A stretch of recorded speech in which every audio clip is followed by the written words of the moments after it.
செந்தில் கௌதம் அப்படின்ட்டு நம்மளோட சப்ஸ்கிரைபர் ஒருத்தவர் வந்து ஃபுட் அடல்ட்ரேஷனை பற்றி வீடியோ போட சொன்னார். ஃபுட் அடல்ட்ரேஷன்னா என்ன அப்படின்னா, உணவுப் பொருட்களில் இருக்க கலப்படம். உணவுப் பொருட்கள் நம்ம சாப்பிட்றோம், உயிர் வாழ தேவை. அந்த உணவுப் பொருட்களை எனர்ஜியாக மாற்றுறது காற்றும் தண்ணியும் தான். அந்த காற்றுலையும் தண்ணியிலுமே அதிகமான கலப்படங்கள் இருக்குது. சாப்பிடாம கூட ஒரு மாதம் இருந்துடலாம். காற்று இல்லாமல் தண்ணி இல்லாமல் நம்மளால் இருக்க முடியாது. ஸோ மேட்ரு என்னன்னா, அதில் இருக்க கலப்படத்தை பற்றி பார்க்கணும்.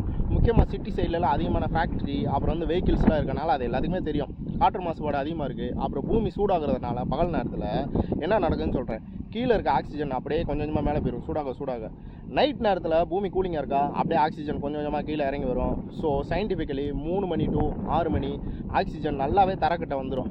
அந்த டைமில் உங்களுக்கு சான்ஸ் கிடச்சுன்னா ஒரு எக்ஸசைஸோ வாக்கிங்கோ போங்க. வழக்கத்தை விட அதிகமான ஆக்சிஜன் உங்கள் உடம்புல போகும். அது அன்னைக்கு முழுக்க உங்களுக்கு சுறுசுறுப்பையும் நல்ல ஃபோக்கஸ் பவரையும் கொடுக்கும். ஆரோக்கியமாக இருக்கிறதுக்கு ஒரு காரணமாக அமையும்.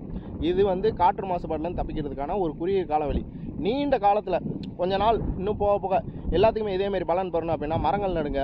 முக்கியமாக பேம்பூ ட்ரீஸ் வளர்த்திங்க அப்படின்னா அதுலேருந்து அதிகமான ஆக்சிஜன் வரும். இது மாதிரியான விஷயங்களை பண்ணி நம்ம காற்று மாசுபாடுலேருந்து ஓரளவு தப்பிக்கலாம்.